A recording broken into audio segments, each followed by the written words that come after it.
Fala, torcida vascaína, Felipe Tiru de volta na área e hoje com um vídeo um pouco diferente do que a gente costuma fazer aqui, que é um vídeo falando de especulações do Vasco. Vocês sabem, eu não gosto de falar sobre jogadores especulados, a gente gosta aqui de fazer uma análise mais profunda só quando os jogadores são oficializados, porque não adianta fazer uma pesquisa, uma procura e criar uma informação em cima dessas especulações que pintam por aí e que muitas vezes são ou barrigada de jornalista, ou cavada de empresário, ou então algum maluco que inventou, jogou na internet e aquilo ali pegou. Então não vale a pena fazer uma análise mais profunda, né? Mas como muita gente fica me perguntando, Tiru, o que você acha desse cara? O que você acha daquele outro?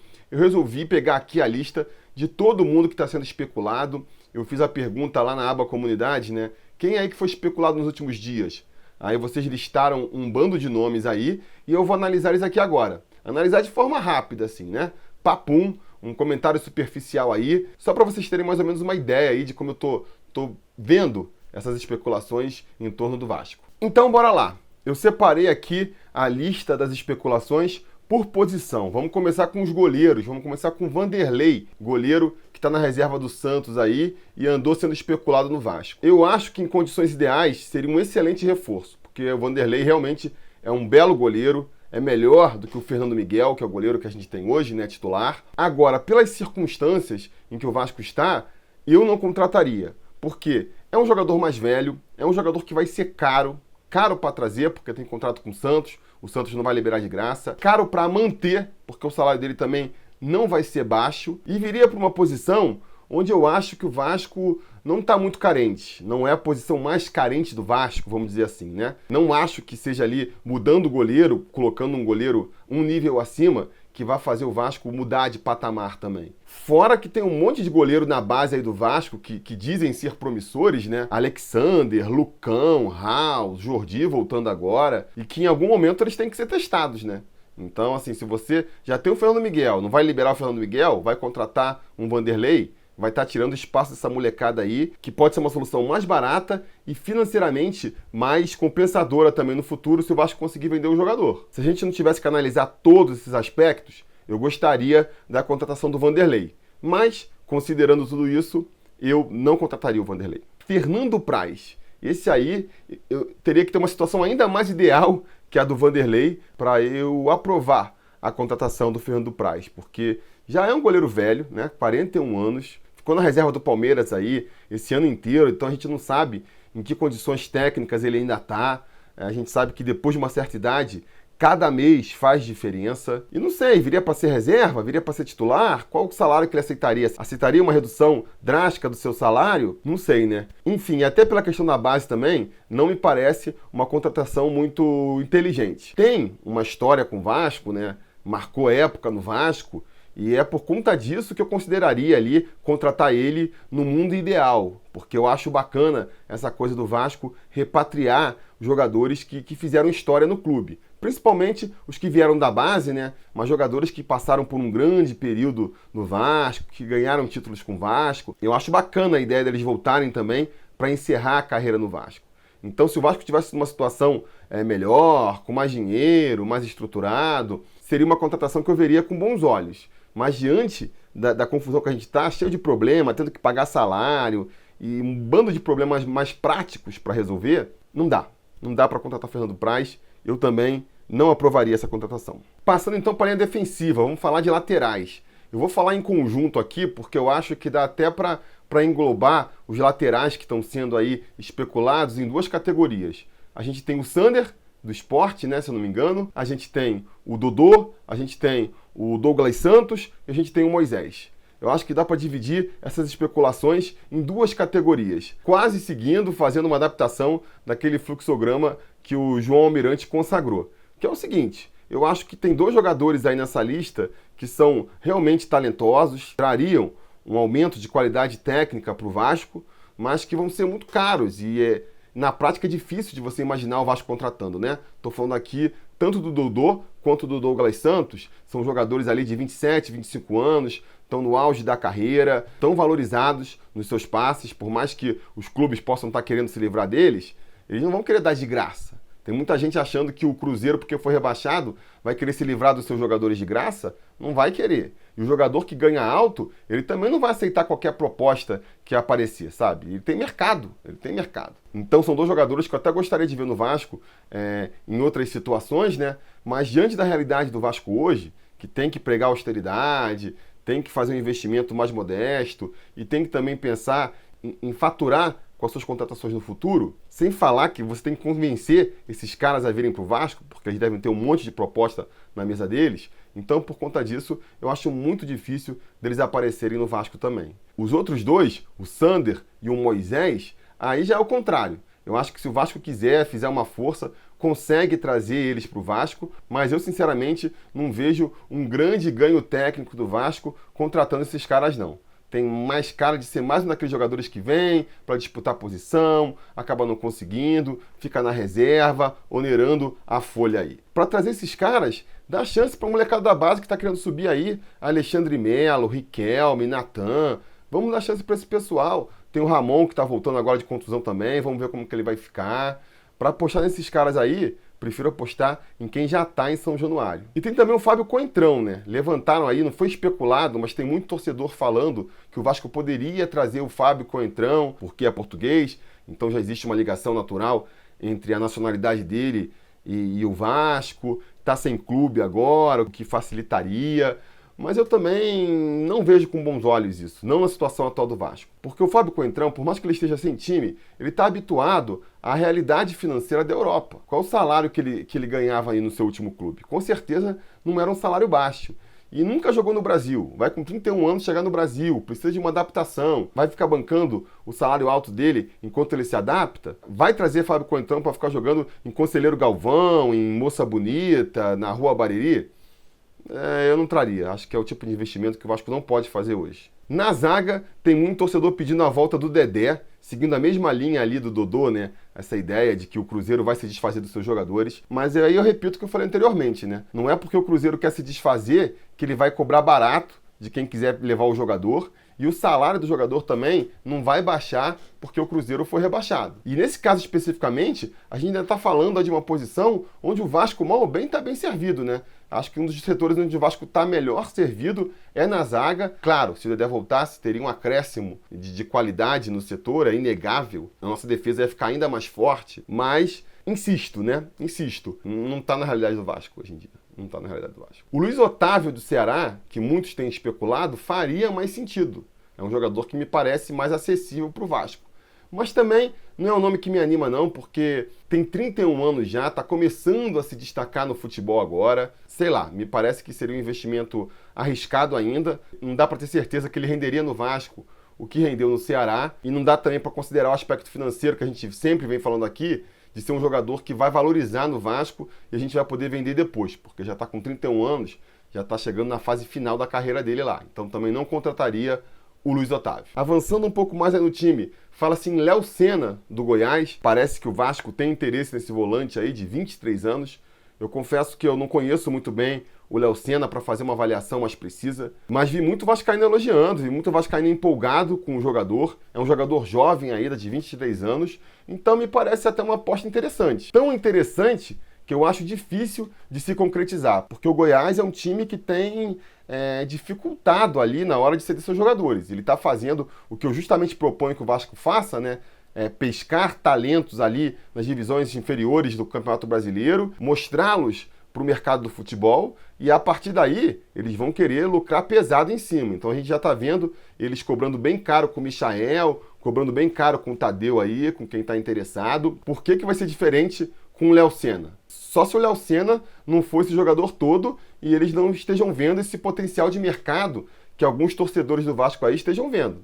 Só se for isso. Enfim, mas pelo perfil do jogador aí, sem nunca ter prestado atenção nas atuações dele, pelo perfil, me parece um perfil interessante. A gente vai avançando ali para os meias de criação. Fala-se em Diego Souza, é mais um que não chegou a ser especulado, graças a Deus, parece que vai ter que ficar no Botafogo, tem contrato lá com o Botafogo.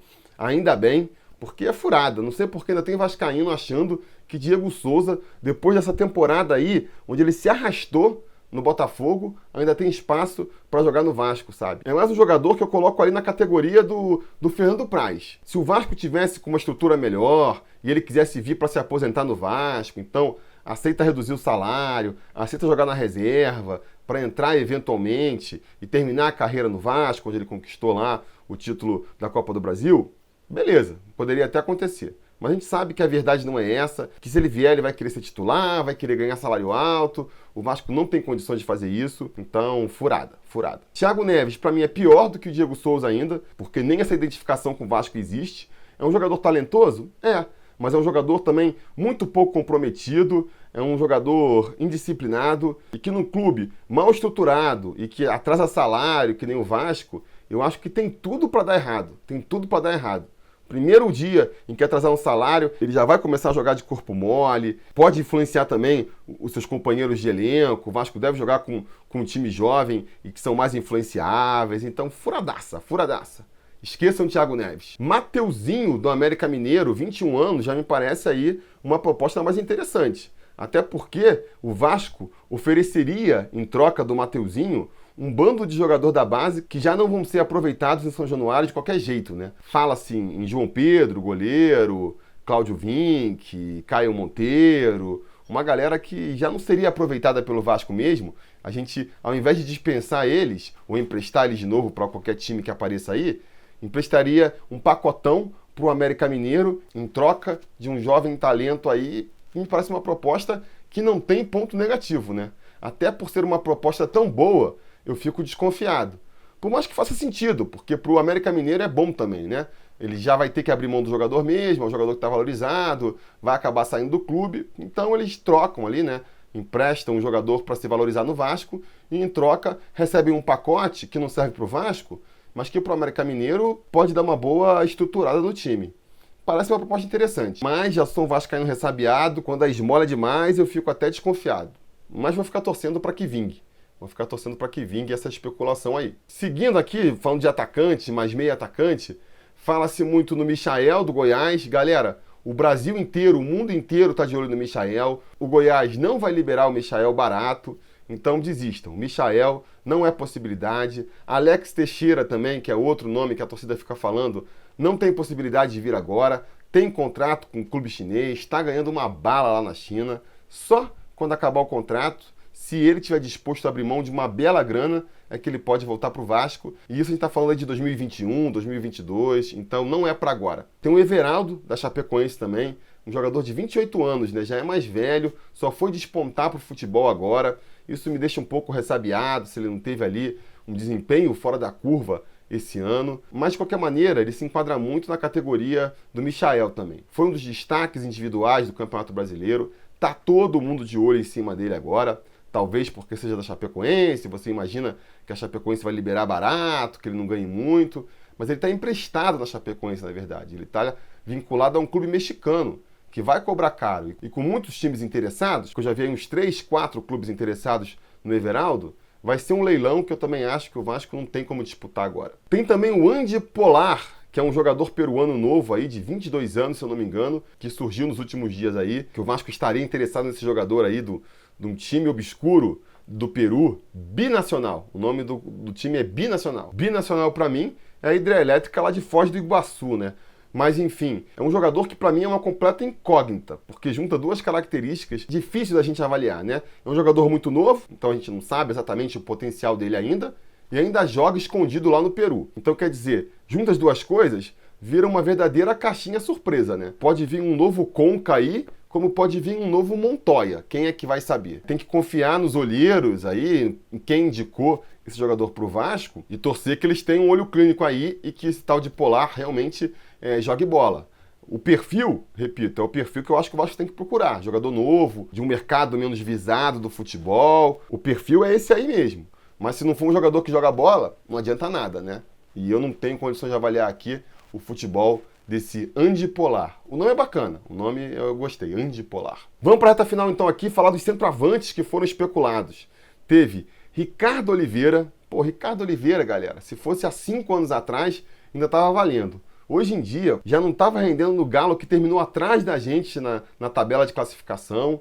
Então, quer dizer, furadaça. Furadaça, eu não investiria em Ricardo Oliveira de jeito nenhum. Tem também o Germancano e o Nicolas Bland, né? O Germancano parece que já foi meio que descartado, mas eu coloco esses dois jogadores na mesma condição. É aquele jogador sul-americano que passou a carreira inteira andando pela América do Sul, jogando em campeonatos onde é difícil de avaliar ali a qualidade deles. Então, para mim, também são incógnitas.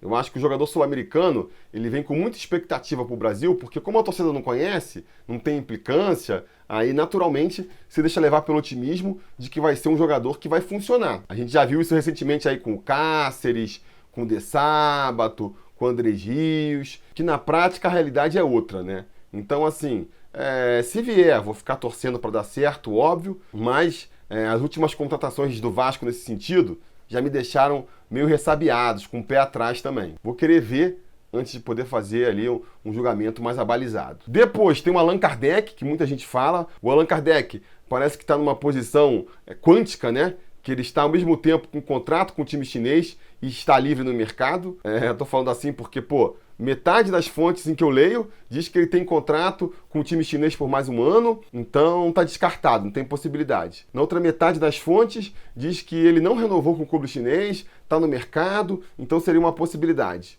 Eu não sei, eu não busco informação aqui, eu só comento, então eu não sei dizer. Se ele tiver contrato com o clube chinês, não dá, beleza, desiste. Se ele estiver no mercado, eu acho que seria um bom nome. Um jogador que conhece o clube, gosta do Vasco e que também, para a qualidade atual do elenco vascaíno, para mim, está acima da média ali. Seria um diferencial no ataque do Vasco. Se ele realmente tivesse em contrato, pode ser um bom investimento. Mas, como eu disse, uns dizem que tá, outros dizem que não tá, então não dá para saber. E, finalmente, vamos falar aqui de William Bigode, outro jogador que foi aí especulado no Vasco, está sem espaço no Palmeiras, vem de uma contusão meio grave do ano passado, não conseguiu se firmar no Palmeiras, onde a concorrência é mesmo muito grande. Para mim, seria um bom nome. De todos esses especulados aí, o que mais me animaria seria a vinda do William Bigode, porque acho que realmente é um bom jogador e, para a realidade do elenco do Vasco hoje, faria a diferença. Só não me animo pelo mesmo motivo de tantos outros nomes que eu já disse até aqui, né?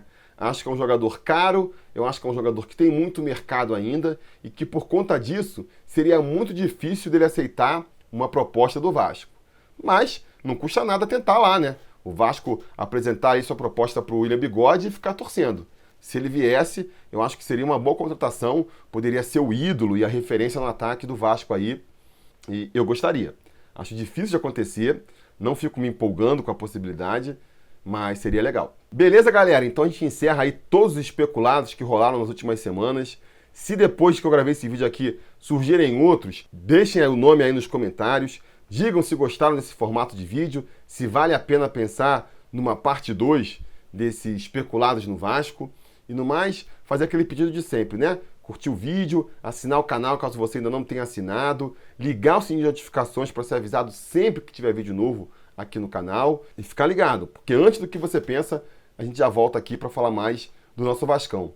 Beleza? Tá combinado? Então tá combinado. A gente vai se falando.